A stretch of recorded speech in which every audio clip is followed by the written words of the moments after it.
Welcome to Hood Champion Boxing and Sports. In boxing, you find a way to win or you find a way to lose. I am not going to go live tonight, but I'm still going to give you something to look at for those of y'all who look forward to what we normally do at 9. It's just the last couple of days, man. You know, I was sick, some of my sons are sick, so you understand I'm taking care of my boys. So I said, let me come and drop a little something for you. And whenever you get to it, you get to it. But I feel I at least owe you that. But tomorrow I will be going live. I heard all the boys are doing a little bit better now. And tomorrow going to be an interesting live. And I'll post exactly what I'm going to be talking about. It's going to be strictly Claressa Shields and Franchon tomorrow at 9. That's all I'm going to talk about because this whole week I've been so busy with, with family and shit. I haven't been able to do what I wanted to do. But y'all know where the priority is. And it ain't with these videos. So I should be able to get to what I want to do tomorrow. But I'm going to put it all into one video. Into one live. And we're going to talk about everything from the jewelry to papoose to the truck. Talk about Remy, the copycat shit, Claressa dancing, everything. We're going to talk about everything tomorrow. But right now, let me give you, I think it was 10 o'clock. Maybe about a little, I don't know how long this one's going to be, but let's get to it. Anyway, man, I did a couple of videos earlier. But the one thing that really has my attention, because I got mega topics going on right now, is will Golden Boy fighters land at Zuffa Boxing? Okay, that's really what I want to know.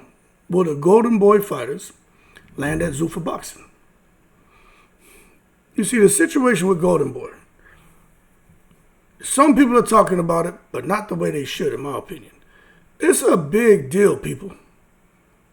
Oscar De La Hoya's company is under some serious pressure, and he created that shit. Two biggest stars are about to, adios, amigos. They about to get up out of here. Ryan Garcia and Vergil Ortiz. There's all kind of documents flying around where it looks like the zone is going to, be able to push forward and, hold on a second here, fix the camera. Okay. Like they're going to be able to push forward and make the fight. Another document floating around looks like the zone doesn't have a leg to stand on. Matchroom doesn't. De La Hoya is going to prevail. All I'll tell you is this. I hope Vergil Ortiz and Jerome Bucinis can still fight as scheduled. But what I will tell you for Oscar De La Hoya, with Ryan Garcia, doesn't seem to be happy openly talking about his next move after this last fight against Barrios. Supposed to be the last fight with Golden Boy. And Vergil Ortiz, obviously, you could already see the writings on the wall. He ain't hanging around there. First chance he gets to leave, boom, he's gone. Now, if both leave, Golden Boy will lose.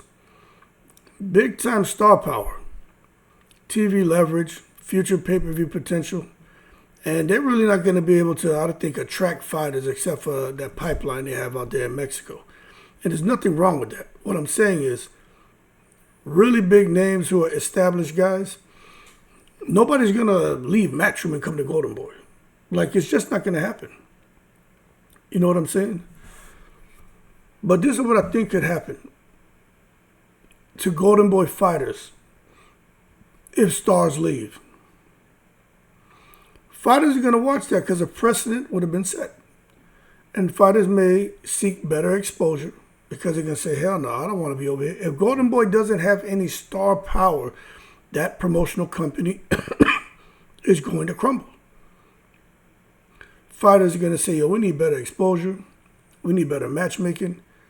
And more importantly, we need better money because De La Hoya ain't giving out that Wu-Tang cream.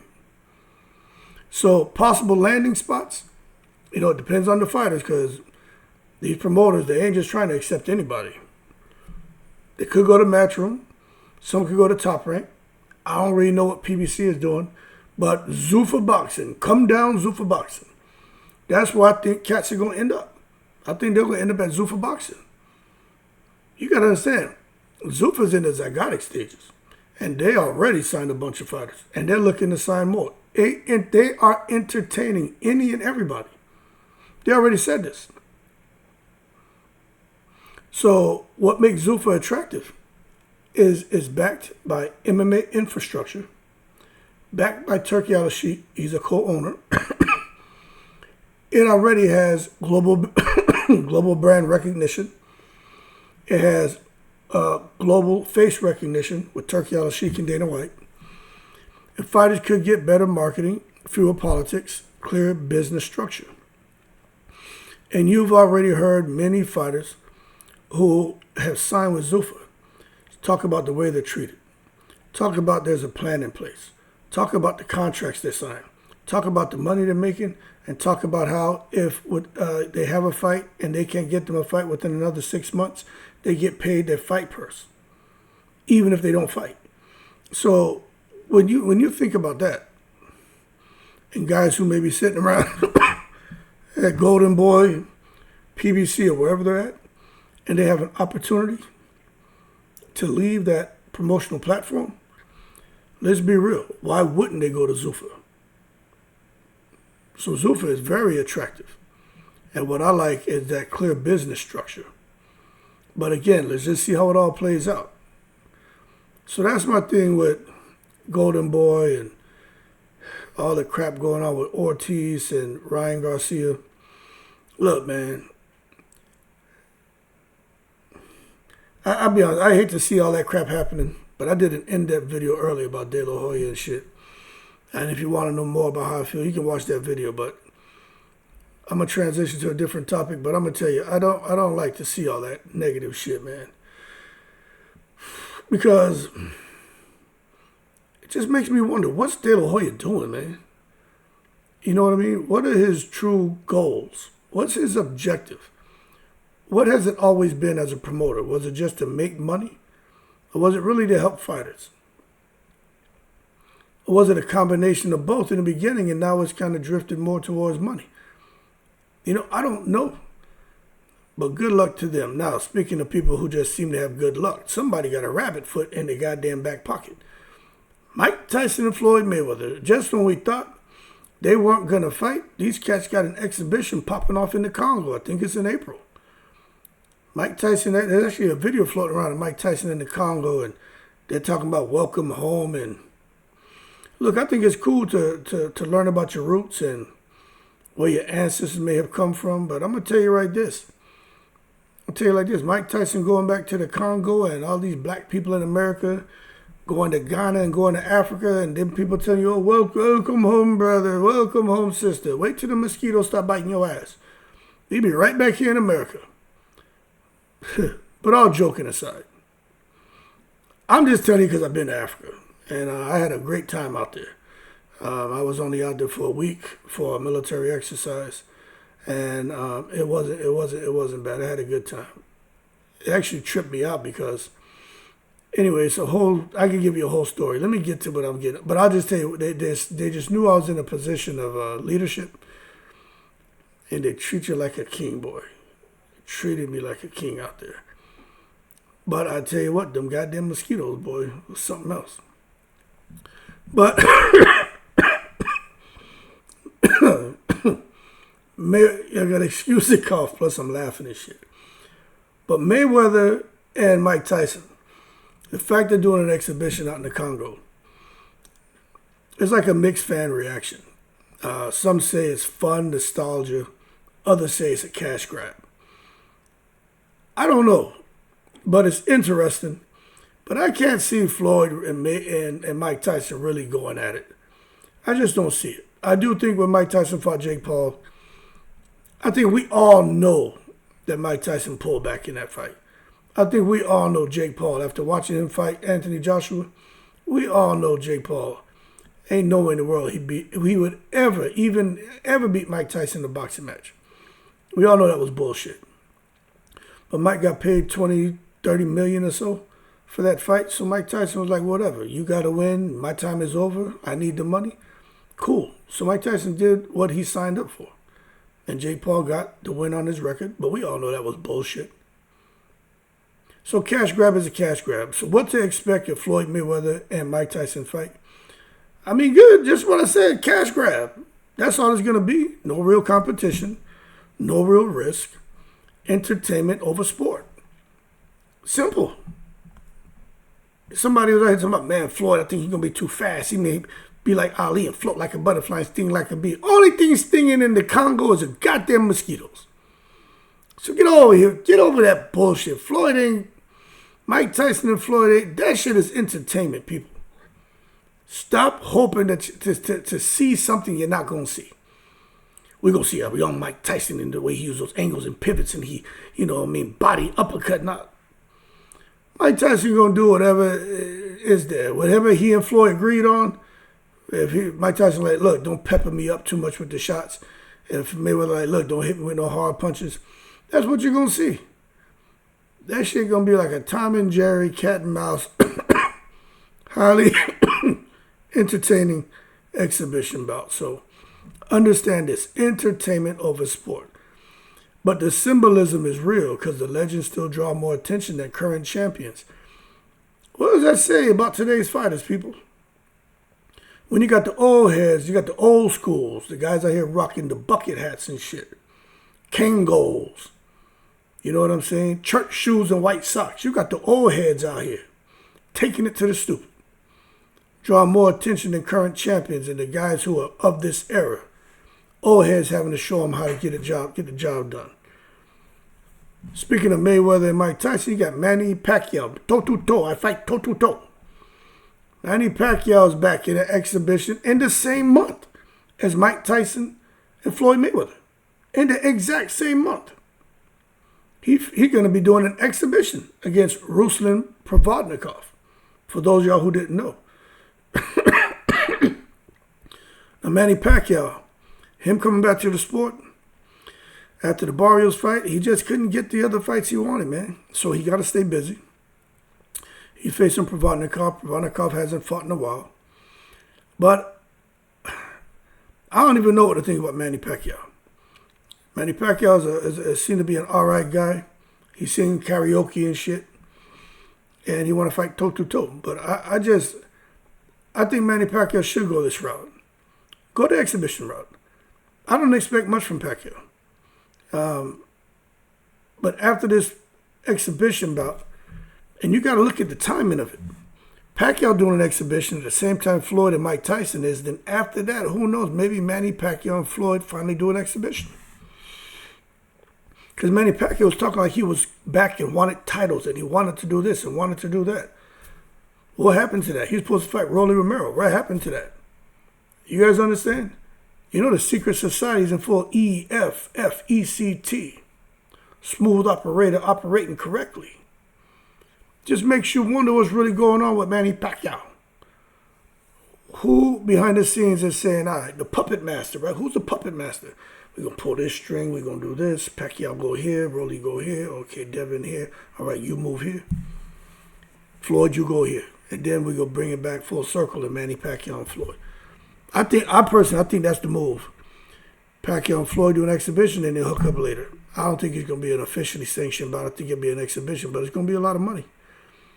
But Manny Pacquiao wants a real fight. Floyd, he may do it because Floyd wants dough. And right now you got the lawsuit and everything going on between him, Espinoza, Showtime. It's kind of sad situation, but it is what it is.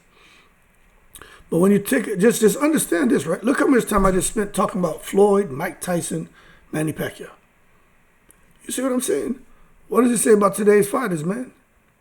Boxing, they got some great fighters, but they just lack cultural icons. Name a cultural icon from this era. Who, Terrence Crawford? He ain't a cultural icon. He's a bad boy, but he ain't no cultural icon. Name one. I'm being real. But when you start talking about the Mayweather, cultural icon. Manny Pacquiao, cultural icon. Mike Tyson, cultural icon. Roy Jones Jr., cultural icon. Felix Trinidad, De La Hoya. But times are different. Yeah, we have some household names, but the real household names are Mike Tyson, Mayweather, Pacquiao. And people have an emotional connection to them.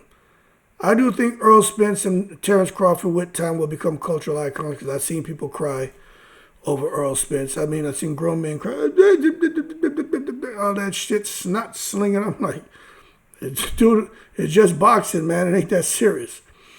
Ready to bite people and shit, you know what I'm saying? So it is what it is. But I just think fans still want old heroes. They want familiar faces. They want to go where everybody knows your name. Cheers. That's what they want, you know what I'm saying? But instead of getting that, they're going to get Ryan Garcia and Mario Barrios this weekend, man. And I'm telling you this, Mario Barrios is being overlooked. I'm looking at the interviews. He's not getting as much shine as Ryan Garcia. Ryan Garcia is getting all the shine. He's getting all the interviews, all the FaceTime. And I kind of understand because of his profile, but at the same time, that's extreme disrespect to Mario Barrios. And that could be because fans expect Ryan Garcia to win. You know, that really could be what this boils down to. They're like, hey, yo, hold your horses, hood champion. Stop taking it to the stupid, McNicholas. Ryan's going to win. What are you doing out here chirping up and bigging up this dude, Mario Barrios? Oh, it's because you out there in Texas? Now, to that I say, in the most respectful way, hey, yo, you, hold your horses and stop taking it to the stupid. Give a shit. I know Mario Barrios gets busy. I know Ryan got some speed and power in that left hand. I just think Barrios is, no kidding, the real Aztec warrior. He's a real Mexican fighter. He's the guy you go to a barbecue, they got the horse dancing in the crib with the Mexican horns popping off. Bing, bing, bing, bing, bing, bing, bing, bing, bing, bing. Viva Mexico Cabrones. Y'all better pay attention. You ain't gonna see no dancing horse over there in Ryan Garcia's crib. They doing the body shot challenge and shit. You know what I'm saying? Ain't no Mexican horns going off. They probably got some Aerosmith and shit, or Red Hot Chili Peppers popping off in that motherfucker. Playing the air guitar and shit. But Mario Barrios is a real one, man. But fans expect Ryan to win. They really expect him to win.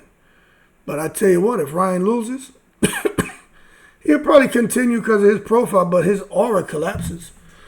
His Shakur fight that he's trying to go after, that shit's going to lose value. Because right now, I think that's the next fight for Shakur is Ryan Garcia. Like, they're really pushing that shit. If you're really paying attention, they are pushing that fight. But if he loses, he becomes just another... I don't even know if they consider him a contender. I don't know what they would consider Ryan if he loses. But he definitely won't have the steam that he has right now. You know, he really has some heat behind him, man. Because they really expect him to clip Barrios to become the WBC champion.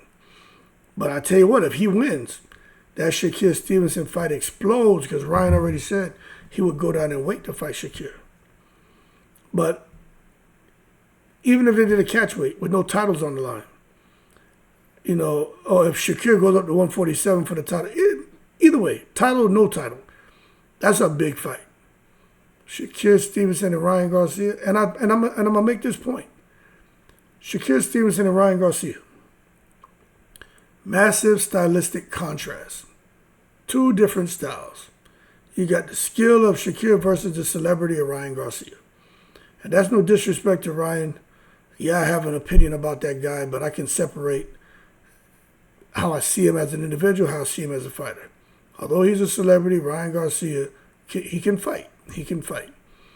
But I'm just going to tell you this. I favor Shakur in that fight. Does Ryan have speed? Does he have reach? He have power? Can he land on Shakur? Ryan has the fastest hand Shakur's ever seen. So you got to, you know, expect that Ryan's going to land something. But at the same time, Shakur, he never had a problem with anybody inside the boxing ring.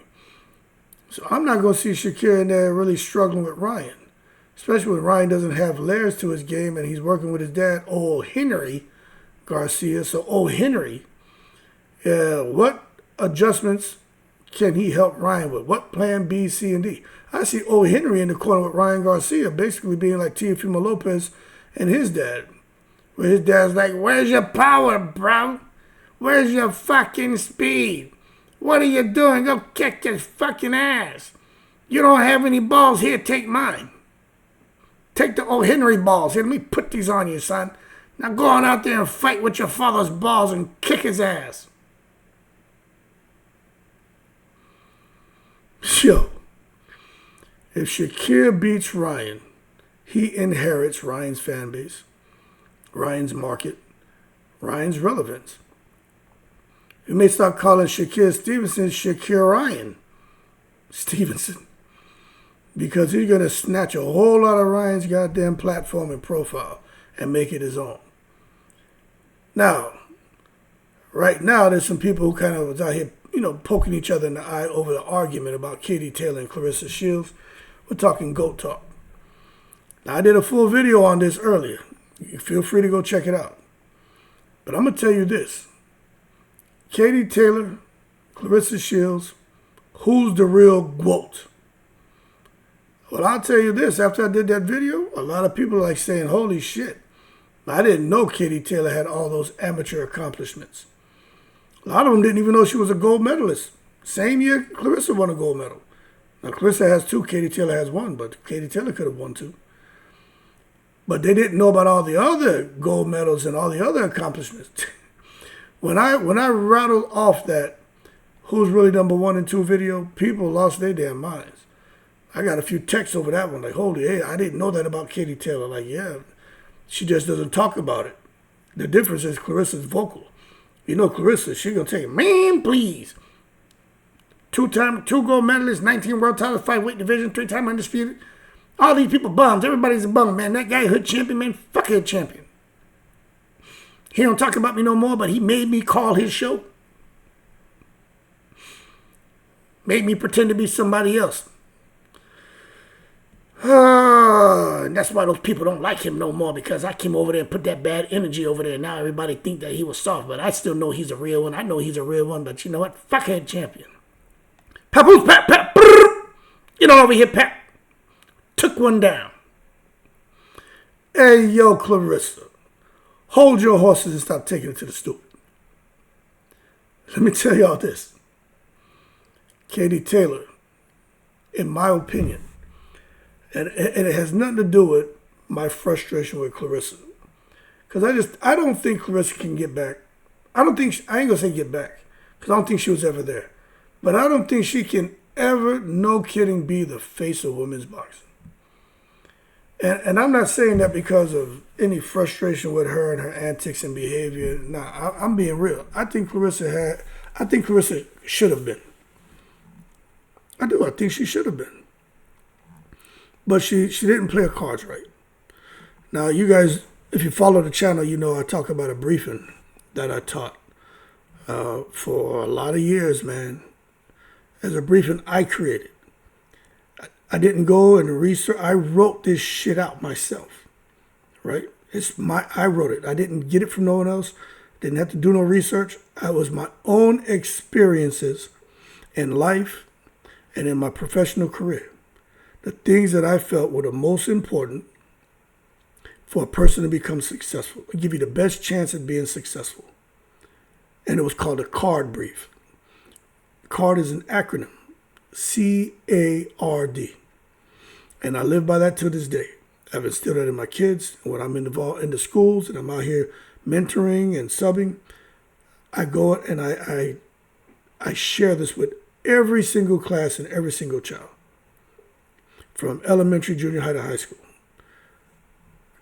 CARD, C is for communication. Just really being great at being able to articulate your thoughts. Also, and being a great writer, grammar, punctuation, and also understanding the importance of your nonverbals. So that's the communication. Now, I'm kind of dumbing this down because I don't want to get into a full goddamn briefing. But that was the C for communication. Written, verbal, and nonverbals. Then the A was for attitude. Attitude! We all know attitude is everything. You know what I'm saying? You want people to take you serious? 2 things I always say. Have a good attitude and be on time.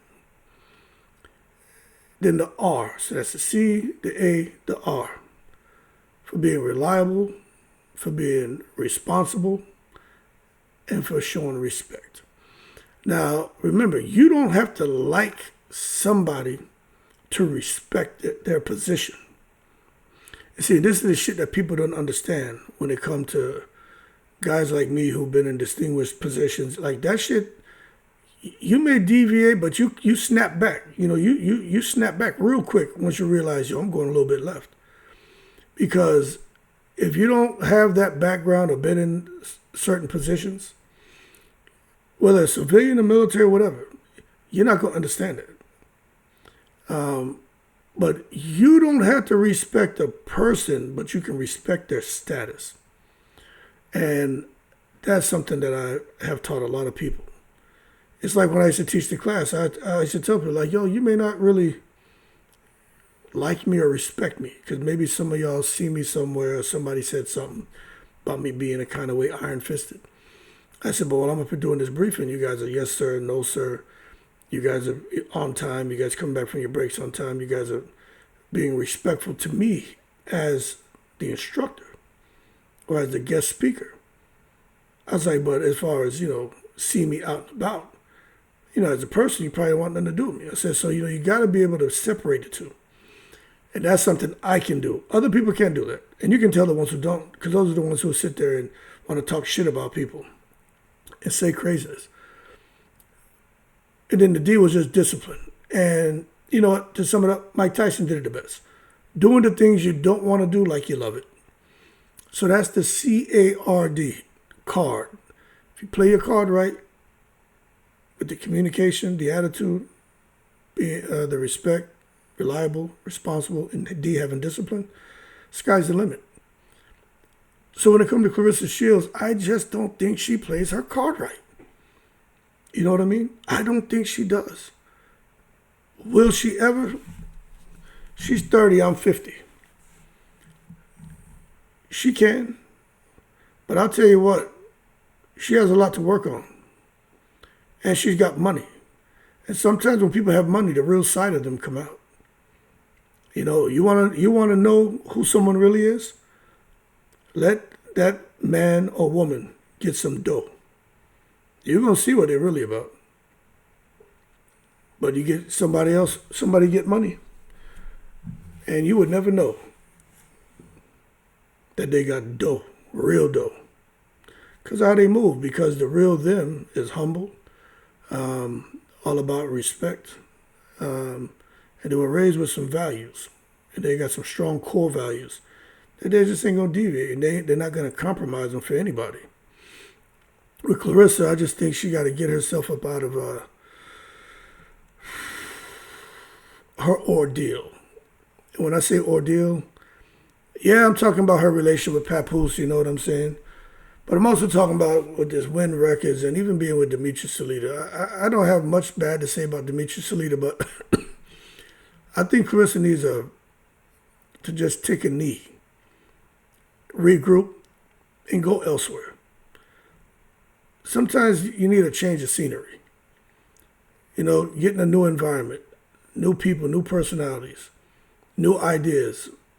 Instead of being right there where you're somewhere and you become content and complacent and you just figure that this is as good as it gets when it's not. There's so much more out there, I think, for Claressa, but she really got to look at her whole situation, from how her social media presence, her relationship, her deal with this win records and Salita, and really step back and say, okay, is this the best fit for me?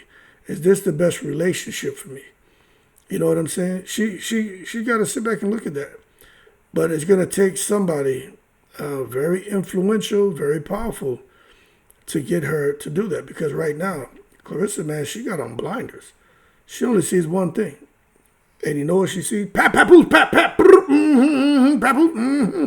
Man, please kiss my ass, everybody. I'm with papoose, pap, That's all she sees.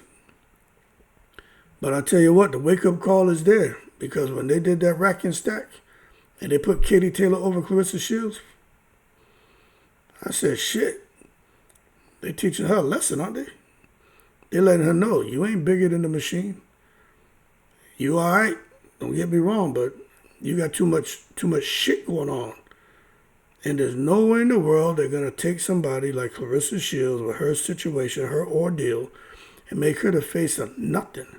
Make her number one at anything. Number 2, 3, all right, but not number 1. I just don't see it happening until she changes up gets a change of scenery. And, figures out what she's doing with Papoose, Willie the Mac. But right now, you look at the better resume, Katie Taylor. Better competition, Katie Taylor. Who's had more wars, more longevity, Katie Taylor.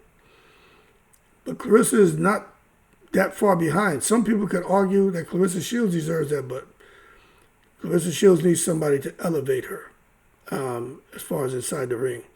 She needs that person where she can have the trilogy, the competitive fights. She needs the Pacquiao Marquez, the Gotti Ward, the Holyfield Bow.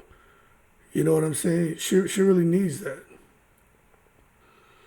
But anyway, we'll see what happens when it comes to Claressa Shields, what she does next. But right now, as far as who's the real GOAT, I mean, when you really look at it, I can see why they made Katie Taylor the real GOAT, because you look at it, whole person concept. Claressa can't compete when you talk whole person concept. Now, talking about competition, you got Keith Thurman and Errol Spence at 154. That's the fight to make. I don't care what y'all say. Thurman is coming back fighting Fundora. Spence is fighting Zhu. 2 very difficult fights. But with Thurman and Spence, you got household names. You have 2 individuals that are pay-per-view draws. 2 individuals who are already established superstars. You got 2 individuals that have all the old school fans who recognize them and support them, and they have new school fans who recognize and support them. So what you have is an amazing lineup if both of them can win their respective upcoming fights. And I'm going to tell you, man, I know Spence don't want to fight Thurman. I get it. I follow boxing like y'all. But I don't, at this point, I don't understand Spence out here still talking that shit. Nah, man, I ain't fighting no Thurman, man. Y'all forget that. Nah, don't even mention his name to me, man. Like Spence, hey, yo, hold your horses and stop taking it to the stupid. Go on out there and get busy with Thurman, man. If both of them win at 154, the biggest fight for them to make is each other. Who's Spence going to fight? Murtazaliev? Xander Zayas? Shit, the big money fight is Thurman and Spence. The winner's going to become relevant again. The loser, I don't know if they're likely going to be done, but there'll be a lot at stake if the 2 of them fight. But they might as well go and fight each other and lose to each other. You know what I'm saying? They're losing to these other cats out here. I just think there's a lot more money involved with a Spence-Thurman fight than a Thurman-Gerard Ennis, a Thurman Ortiz, or Spence-Ortiz. Spence and Ortiz may be a big money fight. Because especially do it in Texas. Oh yeah, that could be a Grand Prairie up against Dallas. That's a big deal. Spence and Vergil Ortiz, that shit could be a big fight. But I still think Thurman and Spence is a big fight too. I don't know if it's bigger than Spence and Ortiz though. But it's up there. It's up there. Anyway, we'll see what they decide to do. It's like Spence holds all the cards, you know what I'm saying? So he's either going to do it or he's not. But first of all, they both need to win. And we got to see how Spence looks. We've already seen Thurman back. Thurman still got a little bounce in his step and still not looking super sharp, but he looked good enough. And then he's more active than Spence. Spence has been inactive. He comes back. You just don't know what you're going to get from Spence. But I think with Thurman and Fundora, that lateral movement, he should be able to clip him. But if not, his ass in trouble. But Spence and Zhu, I'm telling you, Spence and Zhu is That shit is a complicated fight, people. And I saw somebody post some comments, some bullshit, and it's like you can always tell the ignorant asses when they come in the comments because they start using all that N-word and shit. It's like, just because Tim Tszyu from Australia, people keep underestimating them Aussie boys. They can fight, man. So I just hope Spence is 100%. If he does beat Tszyu, which again, I'm telling you, Tszyu's with Pedro Diaz, they're going to have a good game plan. It's not going to be easy. But if he does win, then I think that, and Thurman wins, to me, the obvious fight is Thurman against Spence. Now, those of y'all who feel like, you disrespecting Errol Spence to even suggest he would lose to Tim Tszyu. All right, I mean, if you say so, but you want to talk about disrespect, is Alycia Baumgardner being disrespected? That's the real conversation right there. Because Alycia Baumgardner is rarely, I just find she's not being mentioned enough. When she does an interview, when she talks, she's mentioned because she's talking. But Caroline DeBois, kind of wants to fight her, but Baumgardner's like, nah, I'm not going to fight her. I'm not worried about that lateral accomplishments. I'm trying to make the biggest fight. She's just trying to get that Wu-Tang cream cha-ching ching. Can't blame her. She want that dollar bill, y'all. But I tell you what, when people really start talking about the females fighters, they only talk about Katie Taylor, Amanda Serrano, and Claressa Shields. That's like the big three. And I'm like, how's Baumgardner? Looks like they're pushing her to become the face of women's boxing. And how is she not even really being mentioned? Like, what's the problem here? And you know what I think it is? I think it's like when I was talking about Claressa Shields. I think Baumgardner, I'm going to tell y'all right now, she has no major rivalry. She has no mega moment. She has no defining trilogy. But I'm going to tell you this right here, that Caroline DeBois, that right there is what Baumgardner needs in her life. And I get it, Caroline DeBois has only been fighting a few years. Alicia's been around for a while. We got the young hen against the old seasoned hen. Sometimes that seasoned chicken tastes a lot better than that young shit. But I'm going to tell you this. I think that's what Alycia Baumgardner needs. She needs a major rivalry. And I think she has it now. I think her rivalry is Caroline DeBois. But what you could see is her like in men's boxing. Cats like Crawford, like, why I'm fighting Boots. Mayweather fight Crawford, why I'm fighting him. When they get to a certain point, they're like, I ain't trying to fight these young roosters. And for the ladies now, it's like they ain't trying to fight them young hens. You know what I'm saying? They don't want that. But I think Caroline DeBois and Baumgardner, as long as DeBois keeps putting pressure on Baumgardner, I think I know it's a rivalry already. But then it escalates to a major rivalry. And you could get a mega moment between them two. All you need is to have a little cat fight. DeBois run up on her and shit. That's all you need. And it's over. Shit go viral. It's over. Something gonna have to materialize. And I think that could end up in a trilogy. Because Caroline DeBois got skill. She's got skill. Baumgardner has skill too. She's doing good out there with Derek James. Baumgardner has extreme conditioning. I think she just fought 12 3-minute rounds. You got to put some respect on her name. She got Layla Ali's stamp of approval. So Baumgardner is there. It's just what's she going to do with it? Because I do think she needs a rival. I think she needs some drama. I think she thinks she needs a narrative. And she needs a legendary fight. Katie Taylor and Serrano finally got it with themselves. And they took that shit and they ran all the way to the bank with those fights, didn't they? Yeah, Katie Taylor was a little bit dirty, not a whole lot in the second fight with them elbows. She didn't just bring the crowd she didn't just bring the crowd from Ireland to the Madison Square Garden. She brought a bunch of 4 head, 5 head, 6 heads, elbows. I'm surprised she ain't bite Serrano in the goddamn fight. She did everything else, though, you know what I'm saying? But for Baumgardner, she needs that same thing.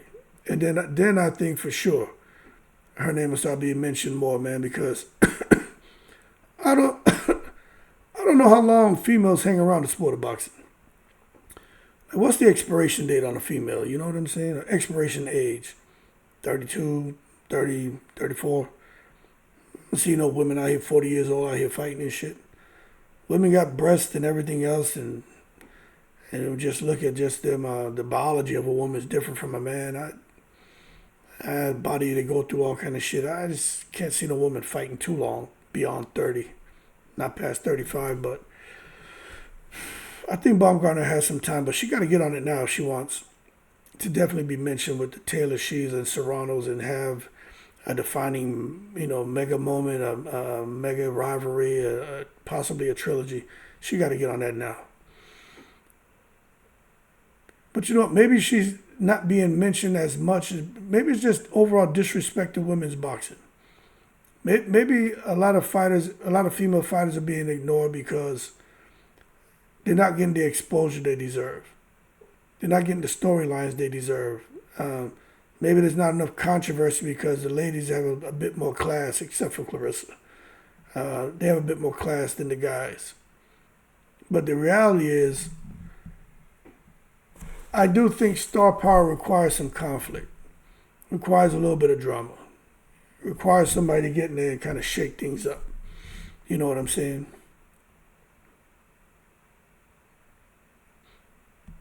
This could be why Claressa is where she's at. Imagine if Claressa just turned quiet tomorrow. If she did what everybody says she should do, stay off social media, get quiet. What happens to Claressa Shields? So, I think you can have conflict without the chaos, without all the profanity and being super offensive. But at the same time, it's fighting. It's a fight. So, I think there's a certain tolerable limits as far as what people are willing to allow. But the women's boxing to me just gets disrespected. I mean, I have a bunch of names here for videos I want to do, and I'll go out there doing research, man, and you find the names, but these women don't even get talked about. There's so many female boxers, man. They don't get talked about. So yeah, women definitely don't get the respect. I heard somebody, was it on my video? There was a guy, and he was like, "Yo, face it, man, women boxing." Yeah, no, he typed it in the comment. Nobody watches that shit. They suck. Men's boxing rule shit. The women will never be anything. That's what he wrote in one of the comments. And I don't know if I removed his comment, if I left it and commented under it. I can't remember. But that's what he said. Something along those lines. Real male chauvinistic, ignorant shit. But that's unfortunately what a lot of women have to deal with. That's the mentality of a lot of people. A lot of these male boxing fans, they don't want to support the women. They have shit mentalities, man. And I don't think that's fair to the ladies, Shouldn't do them like that. They out here, man, they give us more exciting fights than the men most of the time. The women are in there getting busy, man. I don't understand how guys, especially just boxing fans, disrespect them like that, but it is what it is. Now, the final big picture, boxing today, relies on legends, man. I do think just because the times have changed so much, so many people don't want to lose their O's and don't want to take more than 1 or 2 losses, that you get these legends to come out here and show them how it's done in an exhibition or whatever. Because those legends, they took risks. When I hear people say, "Oh, Mayweather never took any risks," man, get out of here with that bullshit. Mayweather took risks. He just was so talented, he made all them champions look less than average. And Mayweather fought killers. You understand? He fought killers. But that's what this next generation, man, it's not as easy for them to make those fights because it's not even the fighters most of the time. Like back when Mayweather's era, cats, they take it all the way back to the Four Horsemen. the Duran, Leonards, Hearns, and Hagler. If you called them out, they wanted to fight you. They wanted to prove that you weren't better than them. You couldn't even mention their names. You mention their name, oh, we got to scrap now. What Ja Rule was saying, let's shake. I never heard that shit before. That shit sounded so stupid. But back then, them fighters, they ready to shake. They're ready to get busy. You know what I'm saying? Then you fast forward to the Mayweather era, the same thing. The cats want to shake. But they started learning about that money too. And you fast forward beyond the Mayweather era to the Crawford era, the era we're in now. Cats ain't ready to shake. They want money first, and they'll think about shaking later, depending on who the opponent is. And that's why when you see a guy like Mayweather, Mike Tyson, and Pacquiao coming back, people get excited. Because boxing today, it still relies on legends. You know what I'm saying? But the times are different now. This exhibition stuff going on, all this money. Promoters are like, yo, there's still a demand to see these guys. We'll put some money out there and put them back in the ring. Times are different. But I will say this. There are some great fighters today, but there ain't no fresh megastars. Like Anthony Joshua is a big-time star, but he come to America, he ain't known. Probably know more now after beating Jake Paul, but these guys who are megastars, they're localized. You know what I'm saying? But true international stars of this era, like Terrence Crawford, he's known, he's retired now, but he ain't no megastar. Canelo is a megastar. Errol Spence is known, he's not a megastar. Keith Thurman is known, Tim Tszyu is known. Usyk is known, he's not a megastar. But I mean, I'm talking about people who go anywhere in the world and who are known. People go crazy. Like that Mike Tyson, that Manny Pacquiao, like that Floyd Mayweather, Sugar Ray Leonard. Roy Jones is like that. But these cats today, and I'm not trying to be disrespectful, the only one that really comes to my mind is Canelo. Well, he ain't just, localized. He ain't just specific to Mexico. He ain't just the horns and shit. Canelo go anywhere in the world, they know who his ass is. But they just need more fresh megastars today, you know what I'm saying? They just don't exist. Plus, I think boxing today is fragmented by promoters, man. Just like you see all the bullshit going on with De La Hoya. Oh, De La Hoya is a he's retired, but he was a megastar. Yeah, he's another one. But you just look right now, boxing today is fragmented by promotions, man. And look at what De La Hoya is doing by blocking the big fights. That could the Ortiz boots in his fight could lead to these guys becoming megastars, which could lead to them becoming legends in the sport of boxing. And where they can get that global recognition. But when you got a bullshit-ass promoter who's fragmenting shit, it's ruining those guys' opportunities of going out there and establishing their legacy. Even if they lose, it's okay. This is boxing. You're going to find a way to win, or you're going to find a way to lose. And then you dust off, and you come back and you fight again. We know not every fight's going to be a draw. Both fighters can't always win. No, man. We want to see a winner, we want a loser. We want to see drama. We don't want dominance. We want to see somebody go in there and a competitive fight, and then boom, out of nowhere, somebody gets knocked out cold. We want violence. We want someone to hit up Wycliffe and call 911.